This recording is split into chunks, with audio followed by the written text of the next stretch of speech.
Hello जय हिंद प्यारे साथियों। तो कैसे हैं आप लोग? आशा करते हैं आप लोग अच्छे हैं, बेहतरीन होंगे। और जैसा कि आप लोग को पता है कि हम आर्टिकल 22 तक पढ़ा दिए थे, स्वतंत्रता का अधिकार तक। कल क्लास थोड़ा मीन्स चला था, लंबा चला था। आज क्लास 1 घंटा का मिनिमम होगा। लेकिन आज हम डिटेल में पढ़ेंगे कि आर्टिकल 23-24 दो ही आर्टिकल है शोषण के विरुद्ध अधिकार, ये क्या कहना चाहता है। तो बारी बारी से एक एक पॉइंट व्यू ऑफ व्यू से सारे हम टॉपिक क्लियर करेंगे। आज पॉइंट ऑफ पहले पॉइंट नोट कर लो कि आर्टिकल 23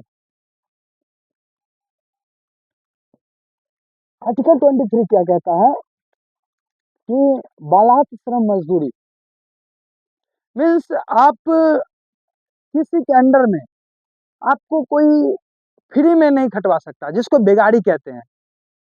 मतलब आप फ्री में बैठे हो, गरीब लोग हैं, उसको फ्री में बैठे हो तो इसको ले चलो, हम खटवाएंगे अपने अंडर में। ये नहीं होना चाहिए। आर्टिकल 23 के अंतर्गत यही आता है, बालाश्रम, बेगारी।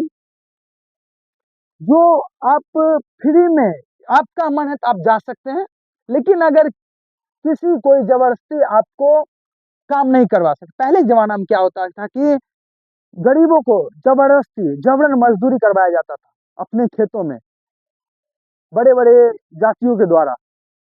इसी के तहत आर्टिकल 23 लाया गया था कि बालाश्रम,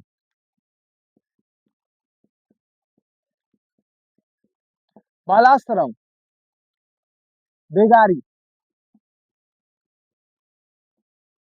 इस पर रोक। हम आसान भाषा में आपको समझा रहे हैं कि ये आर्टिकल 23 कहना क्या चाह रहा है।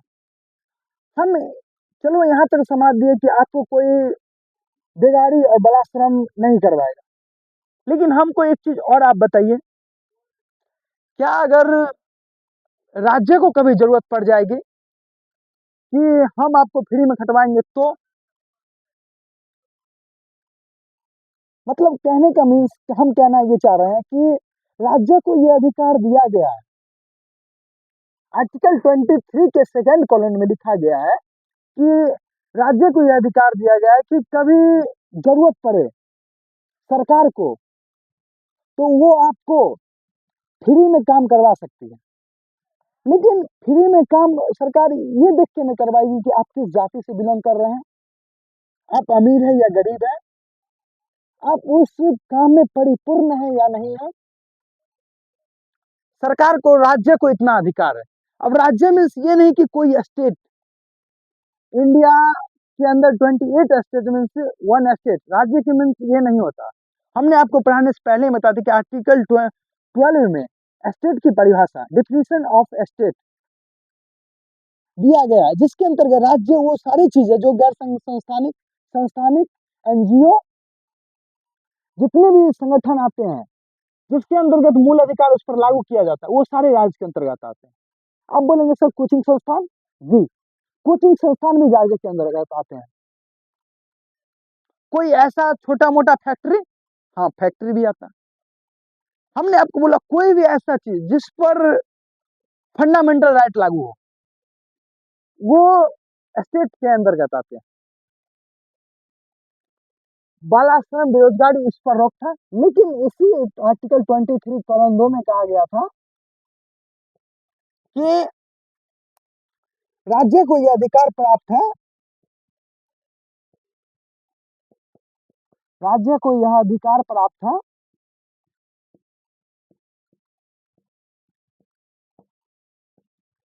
कि वह सरकार के मामलों में,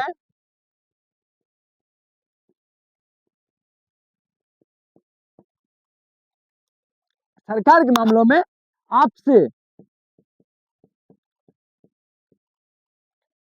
बिना, कोष्ट में लिख लीजिएगा ब्रैकेट में, जाति, धर्म, लिंग, आपसे बिना जाति धर्म लिंग पूछे हुए काम करवा सकती है। करवा नहीं सकती, काम करने कराने का अधिकार है।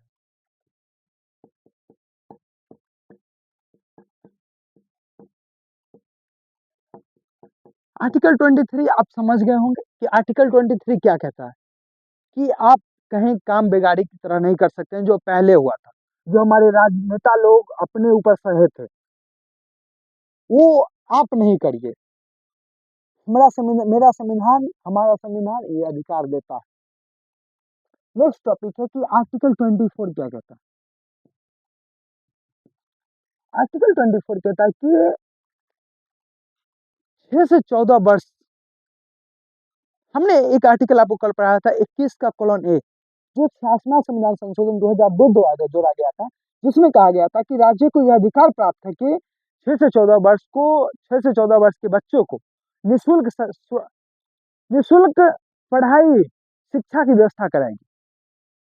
उसी तरह आर्टिकल 24 कहता है कि जो 6 से 14 वर्ष के अंदर जितने भी बच्चे आते हैं, वो कोई भी फैक्ट्री, नशीली फैक्ट्री, जहरीले जगह पे कार्य नहीं कर सकते। एग्जाम्पल के तौर पे ले लो बारूद का कारखाना, जहाँ पे पटाखे बनते हैं,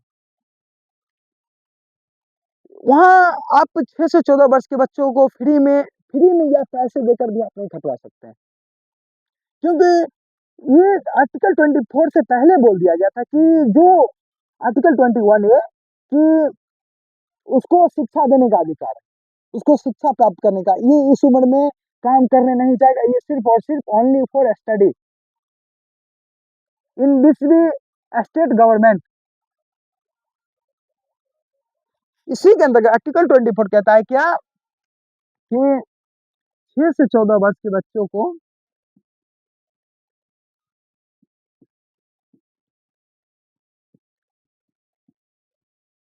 कारखानों या जहरीले फैक्ट्री में काम करने से रोक।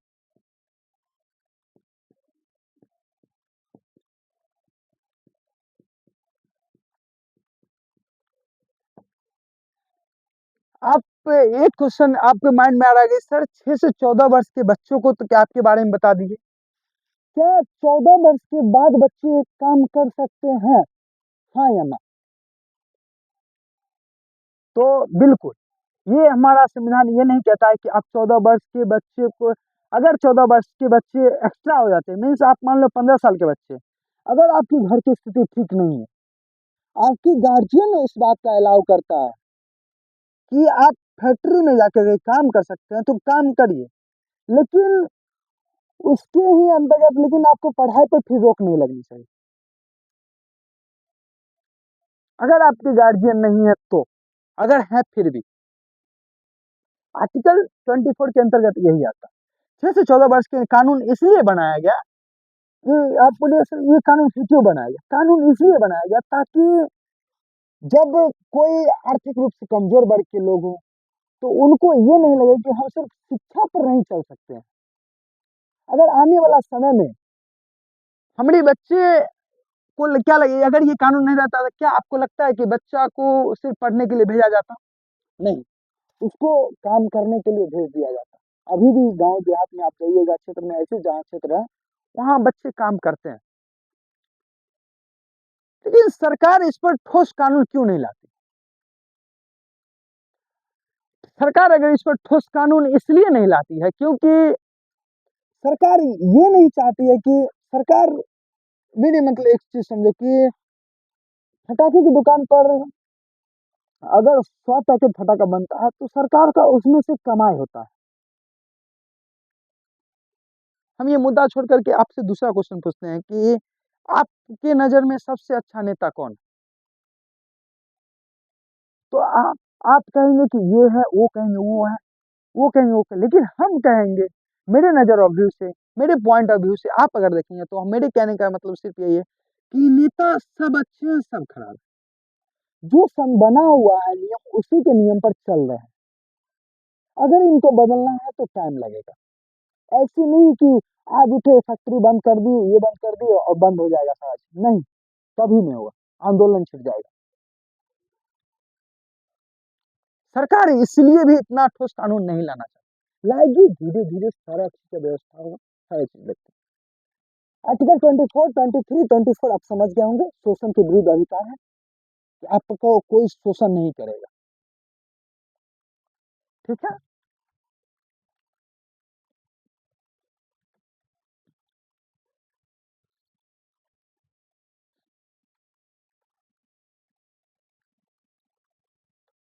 नेक्स्ट पॉइंट चलते हैं कि आर्टिकल 25। यहाँ एक पॉइंट लिखना, कॉपी पे हेडिंग डालना, धार्मिक स्वतंत्रता का अधिकार।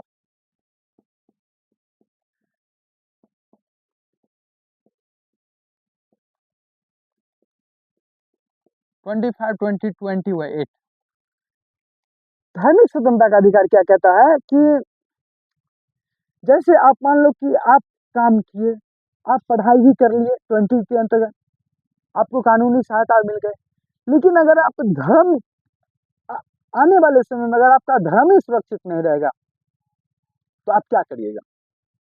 इसीलिए हमारे संविधान के आर्टिकल 25 to 28 धार्मिक के बारे में बताता है। तो पॉइंट लिखना आर्टिकल 25।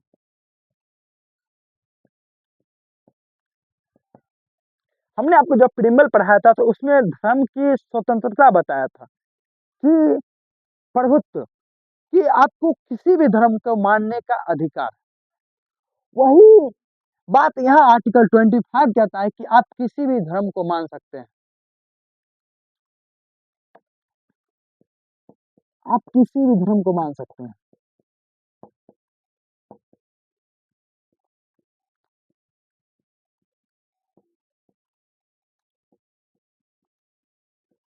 अब मेरा आपसे क्वेश्चन है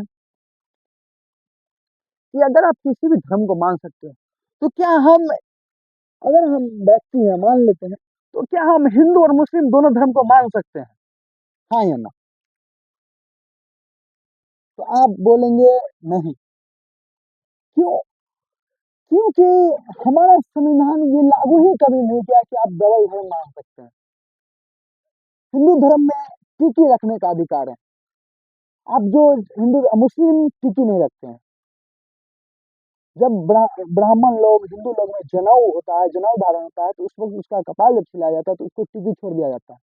लेकिन मुस्लिम लोग में टिकी नहीं छोड़ा जाता, उसको पूरा मुंडन किया जाता है।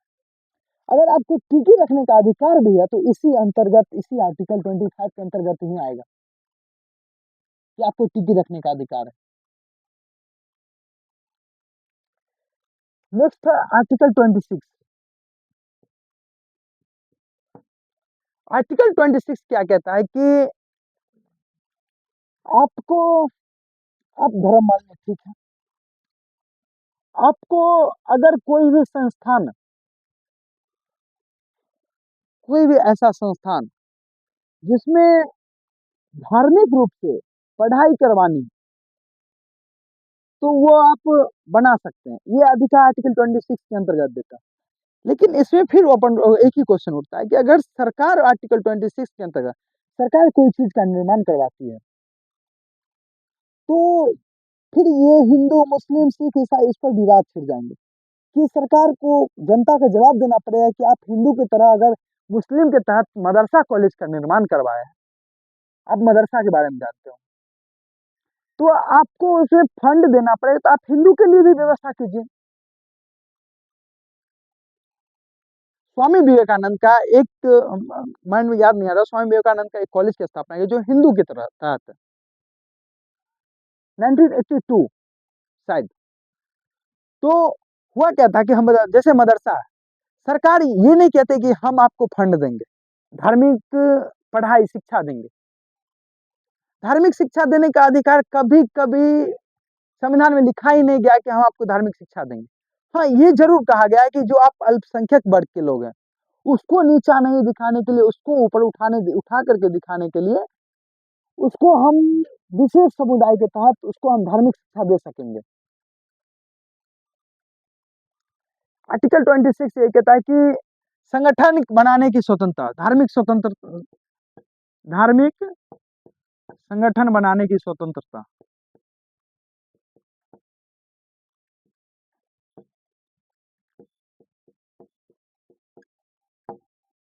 फिर इस पे क्वेश्चन उठती है कि इसका फंडिंग कौन करेगा। छोटा मोटा तो फंडिंग नहीं है, कम से कम कुछ पैसे तो लगेंगे। अगर कोई चीज का धार्मिक के अंतर्गत अगर कोई चीज लाया जाता है उसका फंडिंग कौन करेगा?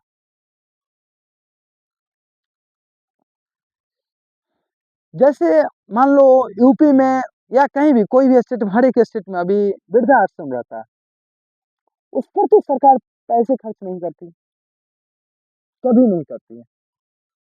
हाँ, कुछ नेता लोग ऐसे होते हैं जो अपने क्षेत्र के अंतर्गत इसका निर्माण जरूर करवाते हैं और अपने फंड से कुछ जरूर देते हैं। सरकार, केंद्र सरकार कभी ये नहीं लाई है कि कहा गया है कि हम धार्मिक शिक्षा देंगे आपको। अगर किसी को निर्माण करना है तो आप अपने प्राइवेट, निजी निजी जमीन पर आप अपने पैसे से कीजिए, आप अपने धर्म से पैसे लेकर के कर लीजिए। इस पर रोका नहीं गया, कभी नहीं रोका गया, न रोका जाएगा।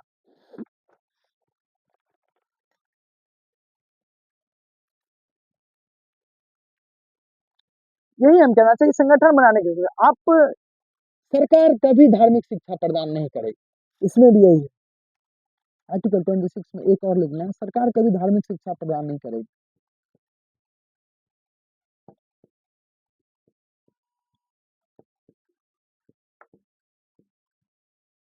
शिक्षा प्रदान नहीं करेगी। एग्जाम्पल लिख लो, एक मदरसा, मदरसा है मुस्लिम के लिए है, लेकिन इसका फंडिंग चलता है ये स्टेट गवर्नमेंट के द्वारा, लेकिन इसका जो भी फंडिंग होता है वो निजी, जो इनका संस्थापक हुए वो करते हैं। आर्टिकल 27 क्या कहता है कि सरकार को ये अधिकार नहीं होगा कभी, या अभी या कभी भी, कि वो आपसे धर्म के नाम पर फंड मांगे कि हम राम मंदिर बनवा रहे हैं, हमको इतना पैसा चाहिए फंडिंग के थ्रू। आपको देने का अधिकार है, आप दीजिए। महाशिवरात्रि आ रहे हैं, कुछ निजी लोगों के द्वारा वहां उस रात इतना भोजन की व्यवस्था कराई जाती है जितना लोग खा सकते हैं, और लोगों को अपनी मन में, या मान लो कि कुछ इसी तरह का कि मन में अपनी श्रद्धा होती है तो वहां दान करते हैं। आर्टिकल 27 कहता है, article 27 of definition in this, कि आप किसी भी धर्म पे आप फंड नहीं मांग सकते नागरिकों के द्वारा, धर्म के नाम पर टैक्स नहीं ले सकते।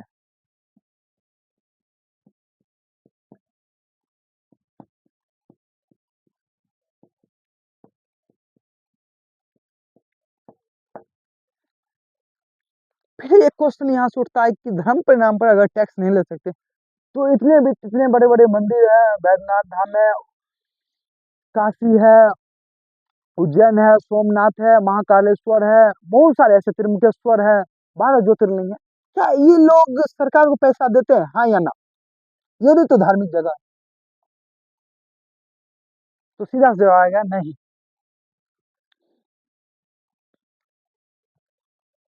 आर्टिकल 27 यही कहता है।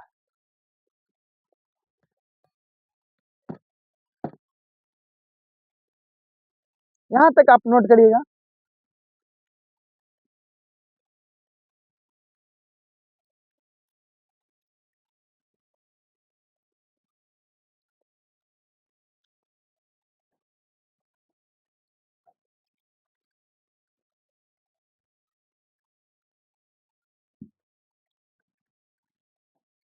एक इसमें और आर्टिकल 28। आर्टिकल 28 क्या कहता है कि आप सरकार के पैसे से धार्मिक शिक्षा प्रदान नहीं कर सकते। मीन्स समझ लो कि मेरा कहने का मतलब ये है कि आप सरकारी स्कूल में जहाँ पढ़ते हैं वहाँ हिंदू मुस्लिम दोनों लोग पढ़ते हैं, लेकिन वहाँ ये अधिकार नहीं दिया गया है कि वहाँ प्रस्तावना के रूप में या सुबह मॉर्निंग टाइम में आप हनुमान चालीसा या कबाली के अंतर्गत नमाज नहीं पढ़ा सकते। सरकारी पैसा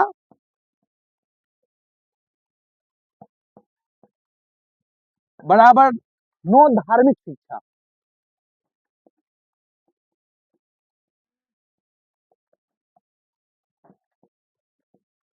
सरकारी पैसा, धार्मिक शिक्षा नहीं। हम इतना तोड़ के समझा रहे हैं। दूसरा है प्राइवेट पैसा, प्राइवेट नहीं, निजी पैसा बराबर धार्मिक शिक्षा। आपको सरकार ये अधिकार जरूर दे रही है कि आप अगर, आपको सरकार ये अधिकार जरूर दे रही है कि आप अपने पैसे से आप कुछ खोलिए निजी संस्थान, हम नहीं रोकेंगे। लेकिन अगर वो सरकार के दायरे में आती है या उससे किसी भी लोगों को मौलिक अधिकार या किसी भी लोगों का हनन होती है, तो वहां फिर रोक दिया जाए। सरकार इतना भी छूट नहीं देती है आपको।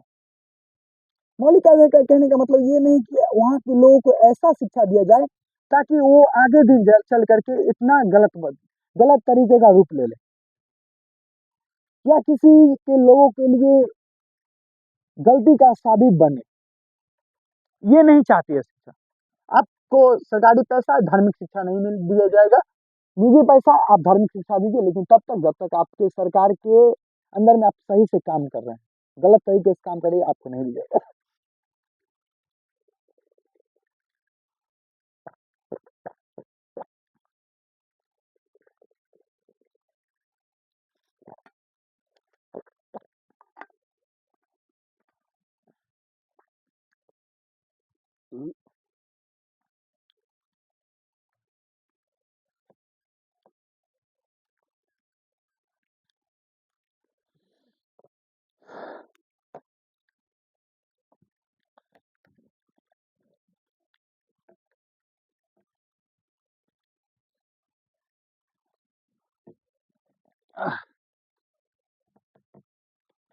नेक्स्ट टॉपिक लिखना कि अल्पसंख्यक वर्गों के हितों का संरक्षण। ये आर्टिकल आपको ऐसे ही याद हो जाएगा, बस इसमें कुछ है नहीं। आपको हेडिंग से ही याद हो जाएगा कि इस अल्पसंख्यक की बात कर रहे हैं।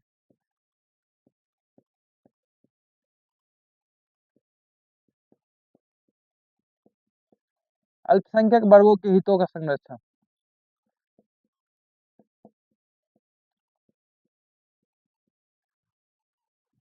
आर्टिकल 29।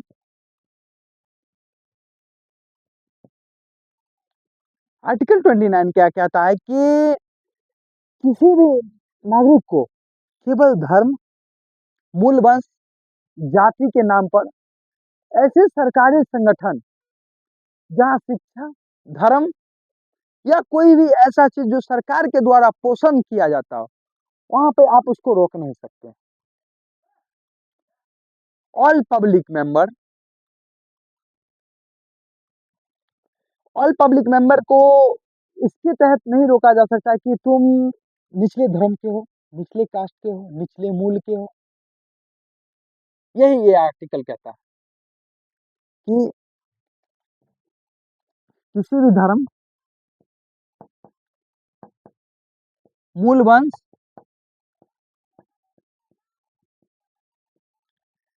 के आधार पर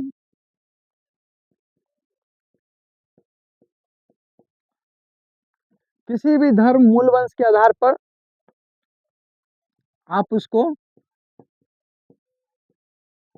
शैक्षणिक संस्थान,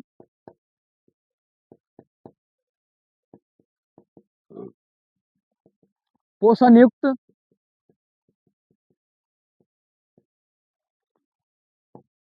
जगह पर निषेध नहीं कर सकते, जगह पे रोक नहीं सकते।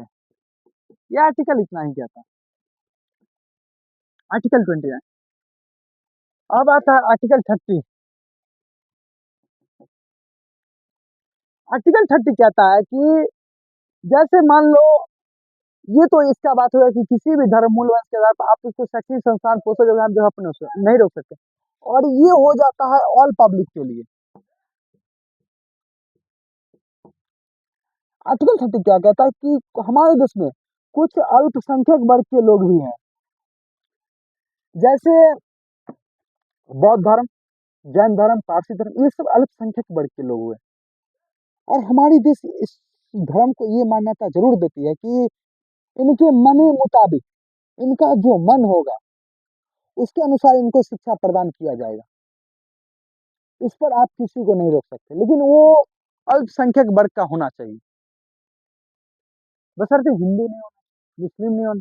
हाँ, मुस्लिम अगर अल्पसंख्यक हो जाएंगे इंडिया में तो उनको भी धार्मिक शिक्षा दी जाएगी। धार्मिक शिक्षा या कोई भी ऐसा शिक्षा जो उसको पसंद है वो जरूर दिया जाएगा। ये सिर्फ अल्पसंख्यक की बात करते हैं। अल्पसंख्यक वर्ग के लोगों को अपने मन मुताबिक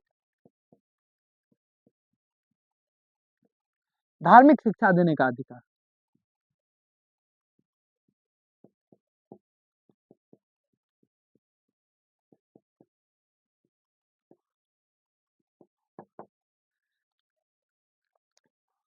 आर्टिकल 30 यही है। अब हम आपसे बताते हैं कि ऐसा कौन सा आर्टिकल है जो जो पहले तो था लेकिन अभी पूरी तरह से हटा दिया गया है, जो हमारे फंडामेंटल राइट में एग्जिस्ट नहीं करता। Do not exist for fundamental right in article. तो आर्टिकल 31 जो है वो हमारे फंडामेंटल राइट से पूरी तरह से हटा दिया गया। क्यों, कब, कहां और कैसे, आइए पढ़ते हैं।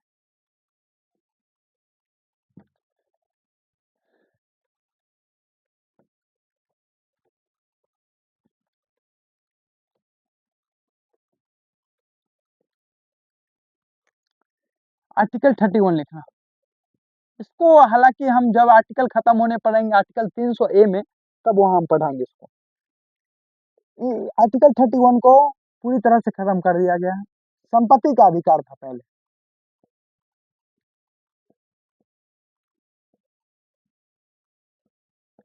संपत्ति का अधिकार था कि आर्टिकल 31 के अंतर्गत कि लोग आप पैसा रख सकते हैं, लेकिन इसको 74वां संविधान संशोधन 1992 के द्वारा इसको हटा दिया गया।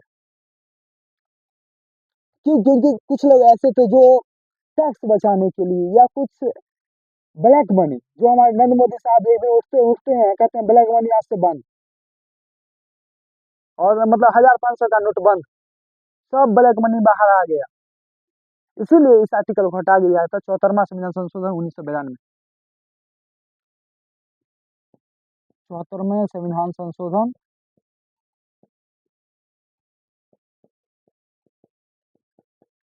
1992 द्वारा इसको हटा गया है। अगर हटा दिया गया तो इसको कहाँ जोड़ा गया, हमको ये बात बताओ। ये अगर आर्टिकल इसको हटा करके 300 ए में जोड़ दिया गया,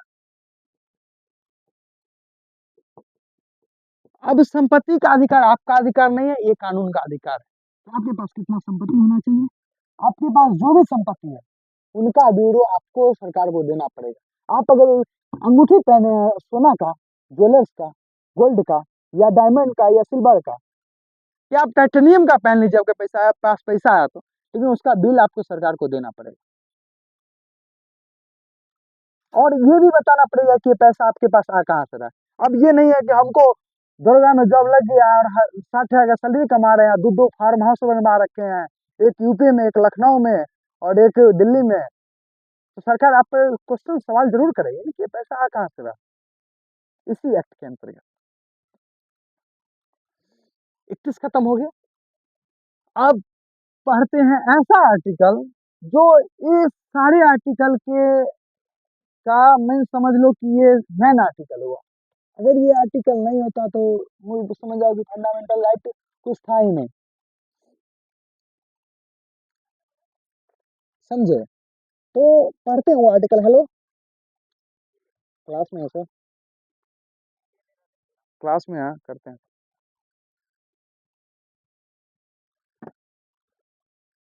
आर्टिकल 32, आर्टिकल 32 क्या कहता है कि संवैधानिक उपचारों का अधिकार। अब भाषा से आप गौर करिएगा कि ये कहना क्या चाहता है। संवैधानिक उपचारों का अधिकार मीन्स आप संविधान की कुछ, आपको जब बुखार लगती है तो आपको उपचार कराने के लिए कुछ दवाई मुहैया किया जाता है। वही अगर कोई फंडामेंटल राइट में गड़बड़ी होती है तो उसका उपचार मीन्स उसका दवाई, यही आर्टिकल 32 है, संवैधानिक उपचारों का अधिकार।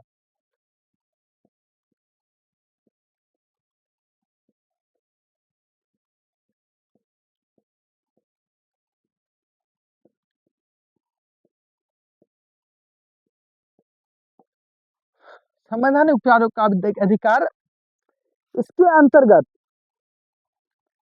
मूल अधिकार को कोई भी, अगर मूल अधिकार आपसे अगर छीना जाता है तो मेरा क्वेश्चन है कि आप कहाँ जाइएगा सबसे पहले। मूल अधिकार ही एक ऐसा आर्टिकल है, ऐसा भाग है, संविधान का ऐसा एक नियम है जिसके हनन होने पर आप डायरेक्ट सुप्रीम कोर्ट जा सकते हैं। अगर आप स्टेट के अंदर गए तो पहले आप हाई कोर्ट जाइए, हाई कोर्ट से मामला ना सुने तो सुप्रीम कोर्ट जाइए। सुप्रीम कोर्ट इसी में कहा गया कि आप किसी भी आर्टिकल के तहत आप गलत नहीं कर सकते। आर्टिकल 32 ही एक ऐसा आर्टिकल था जिसको डॉक्टर भीमराव अम्बेडकर जी ने कहा था कि मैं पहला ऐसा व्यक्ति हूँ जो संविधान बनाया भी हूँ। अगर इस आर्टिकल 32 को कोई भी आदमी छेड़छाड़ करेगा तो पहला सबसे व्यक्ति हूँगा वो मैं जलाने वाला हूँ। संविधान की आत्मा डॉक्टर भीमराव अम्बेडकर ने इसी आर्टिकल को कहा था, संविधान की आत्मा।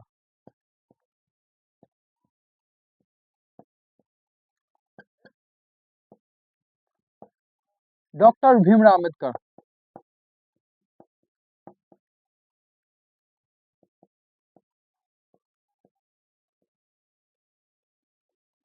डॉक्टर भीमराव अम्बेडकर,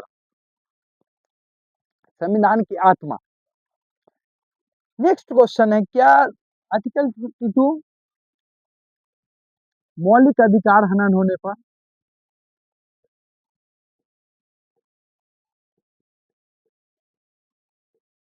होने पर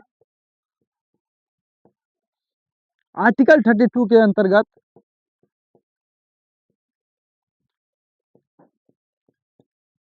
आप डायरेक्ट सुप्रीम कोर्ट जा सकते हैं।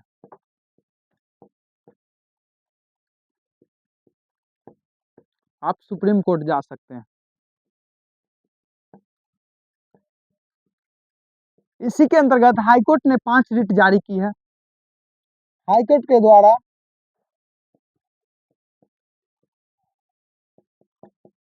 5 प्रकार की रिट जारी की गई है।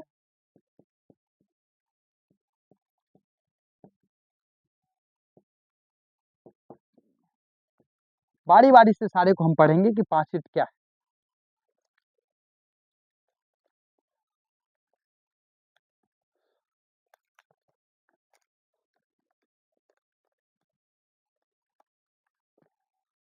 हमको ऑपरेटर साहब से एक बड़ी गुजारिश है कि हमको मार्कर पकड़ाए तो इंकर भर के पकड़ाया करें, क्योंकि सब ज्यादा लिखना पड़ता है तो हम ही को लिखना पड़ता है। हमें ऑपरेटर साहब सुनबे नहीं करते हैं, क्या कहे इनको। शादी ब्याह होगा तो और नहीं सुनेंगे। छोड़िए, काम की बात कीजिए। 5 प्रकार की रिट जो सुप्रीम कोर्ट के द्वारा जारी की गई है, जिसको हम बारी बारी समझते हैं कि कैसे इसी आर्टिकल के द्वारा सुप्रीम कोर्ट ही हाई कोर्ट को ऑर्डर देता है कि हाँ, आप कोई भी ऐसा कानून नहीं बनाए जिस पर लोगों का गलत तरीके से यूज किया गया। जैसे पहला है बंदी प्रत्यक्षीकरण। बंदी प्रत्यक्षीकरण क्या था कि आपको अगर गलत तरीके से उठा लिया गया है पुलिस प्रशासन द्वारा या किसी भी अन्य व्यक्ति द्वारा, ये नहीं कि आप गलती किए हैं उठा लिए हैं तो ये आप लेकर के हाई कोर्ट में नहीं जा सकते, सुप्रीम कोर्ट में नहीं जा सकते हैं। हाँ, अगर आपको गलत तरीके से कोई उठा लिया है तो सशरीर आपको 24 घंटे के अंदर न्यायालय के सामने उपस्थित होना पड़ेगा। यहाँ पे लिखना कि किसी व्यक्ति को,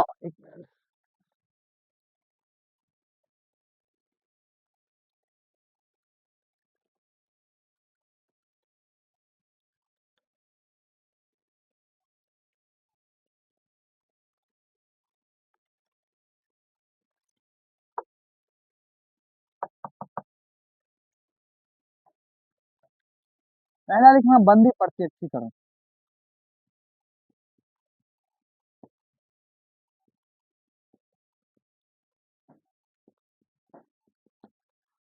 बंदी प्रत्यक्षीकरण क्या है कि किसी निजी व्यक्ति को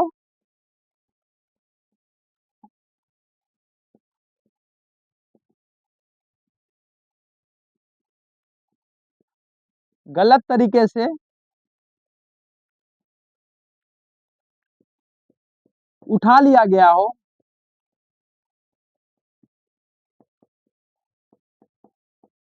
तो सुप्रीम कोर्ट कहता है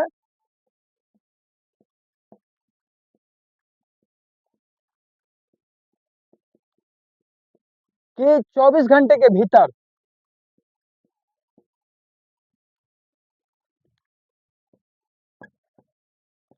सशरीर हाईकोर्ट में पेश हो।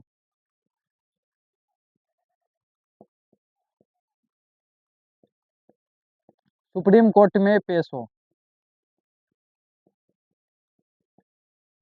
पहला ये। दूसरा है कि परमादेश, कि हम आदेश देते हैं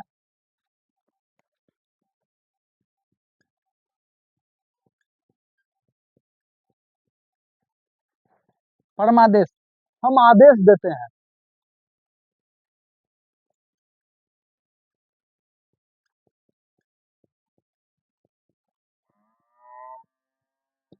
सुप्रीम कोर्ट कहता है परमादेश के अंतर्गत कि हम आपको आदेश देते हैं कि कोई भी ऐसा व्यक्ति जो गलत तरीके से किसी ऐसे सीट या किसी ऐसे पद पे नियुक्त है जिस पर आप गलत तरीके से नियुक्त हैं, तो उसका राय विचार करके उसको हटाया जा सकता। यही है क्या क्या कहता है, सरकारी कर्मचारियों को यह आदेश देता है। लिखना, परमादेश, हम आदेश देते हैं कि सरकारी कर्मचारी को आपको जिसके लिए बनाया गया आप उसी कार्य को करें।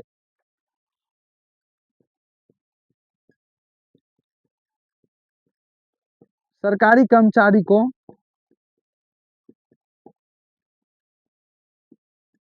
जिसके लिए बनाया गया हो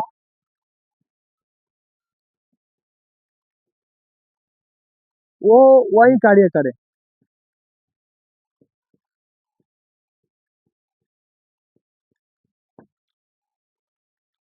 अब ये नहीं कि कोई सरकारी कर्मचारी है और हम जाते हैं काम करवाने के लिए। अभी जाइएगा तो ऐसे बहुत सारे ऐसे क्षेत्र हैं जहाँ ब्लॉक डिस्ट्रिक्ट में जाइएगा तो काम नहीं हो पाता। टेबल के नीचे से दीजिए, पेपर ऊपर होकर के आ जाएगा, एकदम काम हो करके। लेकिन हाँ, सुप्रीम कोर्ट यही कहता है कि हम आपको आदेश देते हैं कि आपको जिस काम के अंतर्गत रखा गया है आप वो काम कीजिए। सरकार इसके लिए आपको पेमेंट करती है। सरकार के कोष से पैसे किसी आपको पैसा मिलती है आपके खर्चे के लिए, तो आप कृपया करके वही कार्य करें जो कार्य आपको दिया गया।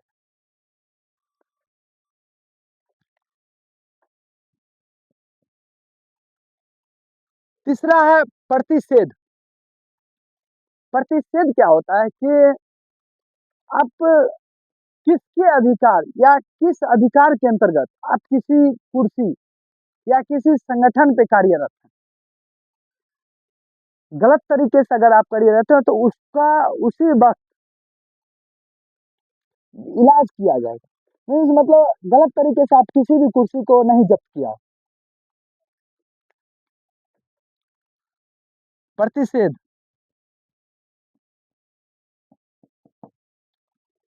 सरकारी संस्थानों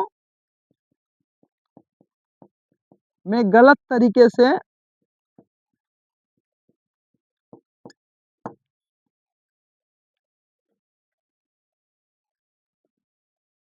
गलत तरीके से कुर्सी जब्त करना।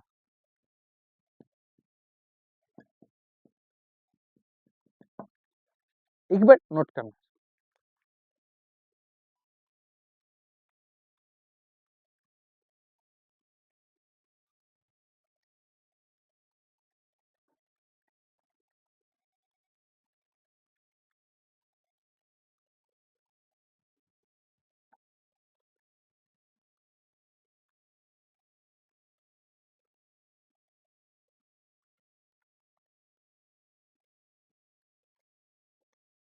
उत्प्रेषण, उत्प्रेषण क्या होता है कि high court, supreme court high court को ये ऑर्डर देता है कि आप कोई भी फैसला ऐसा ना सुनाए जिसके आप जो जिसके आप हकदार नहीं है। मीन्स वो कार्य सुप्रीम कोर्ट के अगर अंतर्गत था तो आप हाई कोर्ट वो फैसला ना सुनाए। उत्प्रेषण वही कहता है, सुप्रीम कोर्ट हाई कोर्ट को ऑर्डर देता है,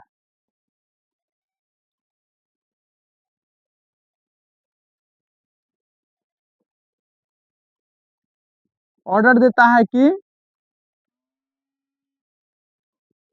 वह कोई ऐसा कार्य न करे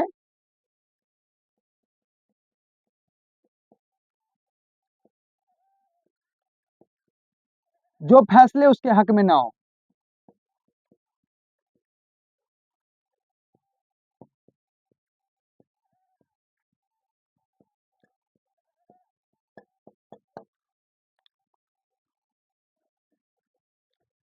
लास्ट बचा अधिकार परीक्षा। एक मिनट, ये उत्प्रेषण सही है, प्रतिषेध यहाँ लिखना अधिकार परीक्षा।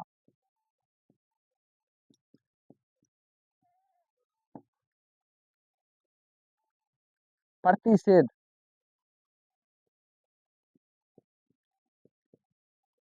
ये भी सुप्रीम कोर्ट हाई कोर्ट को ऑर्डर देता है कि आप, हाई कोर्ट को ऑर्डर देता है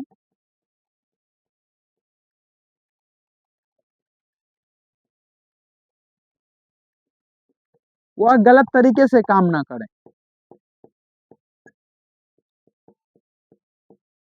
काम ना करे या उल्लंघन कानून का उल्लंघन ना करे।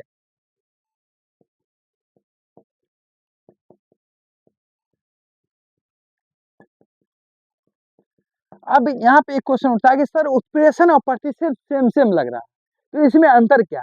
उत्प्रेषण सुप्रीम कोर्ट हाई कोर्ट को यह ऑर्डर देता है कि आप जो भी फैसला सुनाए, अगर वो आपसे नहीं होता है तो वो फैसला गलत तरीके से आप नहीं सुनाए।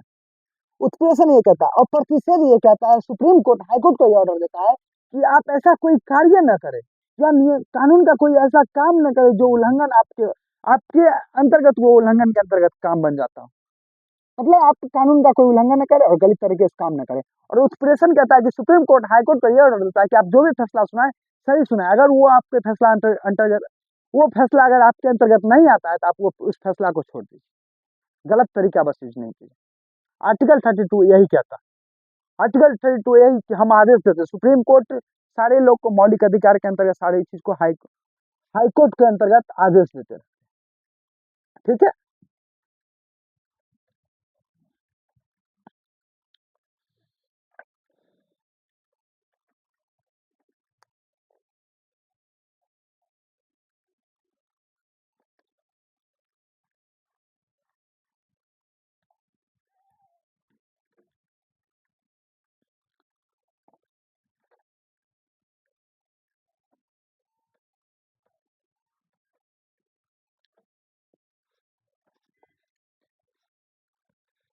नेक्स्ट लिखना आर्टिकल 33।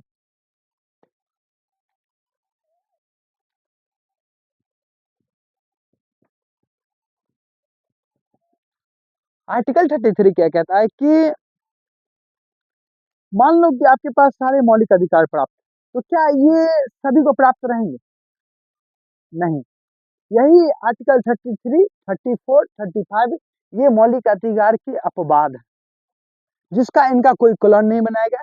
डायरेक्ट इनको आर्टिकल 33, 34, 35 दिया गया अपवाद के रूप में कि आपकी मौलिक अधिकार भी हनन की जा सकती है।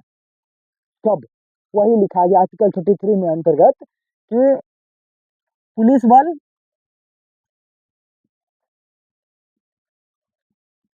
सैन्य बल या मिलिट्री फोर्स, पुलिस बल, सैन्य बल या कोई ऐसा बल,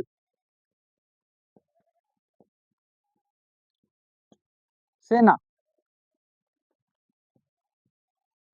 उसकी मौलिक अधिकार हनन की जा सकती है।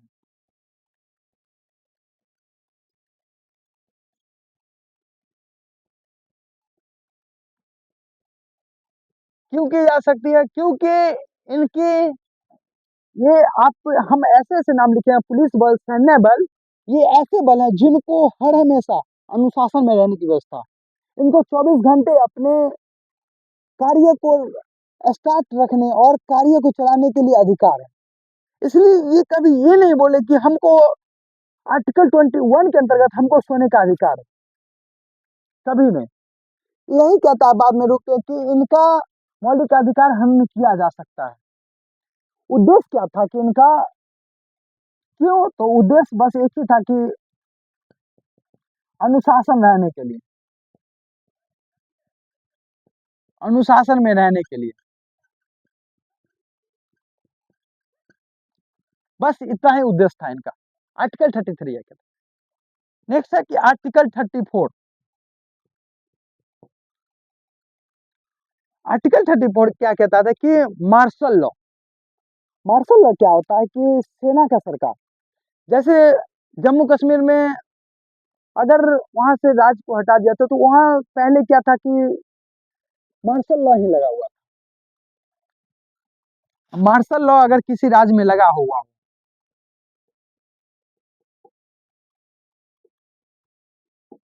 मार्शल लॉ किसी राज्य में लगा हुआ हो, तो उस राज्य के मौलिक अधिकार हनन किए जा सकते हैं।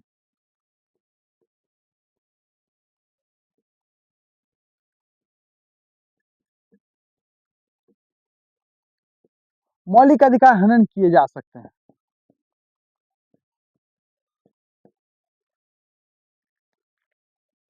मार्शल लॉ मीन्स समझ जाओ कि क्या कहता है। मार्शल लॉ मीन्स सेना का सरकार, जम्मू कश्मीर। अब तो ये इधर आकर के ना 35वां संविधान से 1975 में ये राज्य का दर्जा प्राप्त हुआ। पहले तो यहाँ भी मार्शल लगा था, मार्शल लॉ लगा।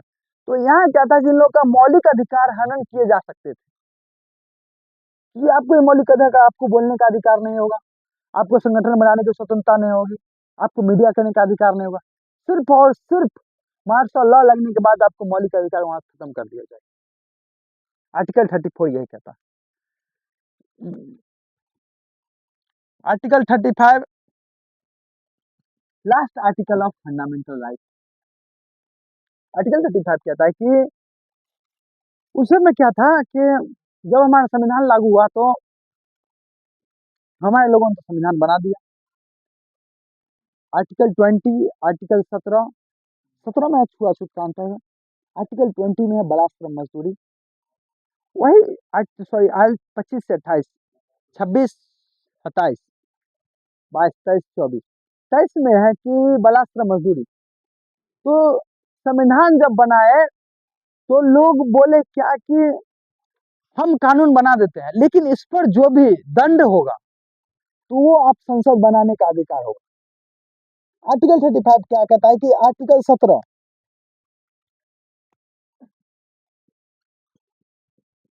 और आर्टिकल 23 पर दंड के रूप में कानून बनाने का अधिकार,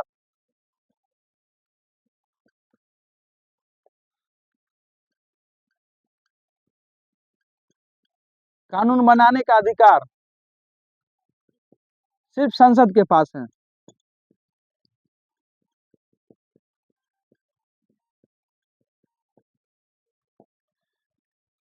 आर्टिकल 17 के अब हम आपसे पूछते हैं क्या कि आर्टिकल 17 जिसमें छुआछूत का अंतर्गत है, अंत है, अगर ये आप करते हैं तो आपको कितने रुपए का जुर्माना लगेगा और कितने महीने की जेल होगी। हम साल नहीं बोल रहे हैं, हम महीने बोल रहे हैं। आर्टिकल 17 में कहा गया है कि अगर आपके आर्टिकल 17 के अंतर्गत आप अगर कानून के दायरे में आते हैं तो आपको 100 रुपया से लेकर के 500 रुपया का जुर्माना लगेगा और 1 माह से 6 माह की जेल होगी। इसके अंतर्गत आर्टिकल 23 पर कानून बनाने का अधिकार संसद को दे दिया गया था। हमने आपको फंडामेंटल राइट पूरी खत्म कर दिया। यहाँ से 2 क्लास में सारे फंडामेंटल राइट खत्म कर दिए। अब बचा डीपीएसपी और फंडामेंटल ड्यूटीज, जो हम कल के क्लास में पूरे फंडामेंटल ड्यूटीज और डीपीएसपी ये सारे खत्म कर देंगे। तब तक के लिए ख्याल रखिए अपना। जय हिंद।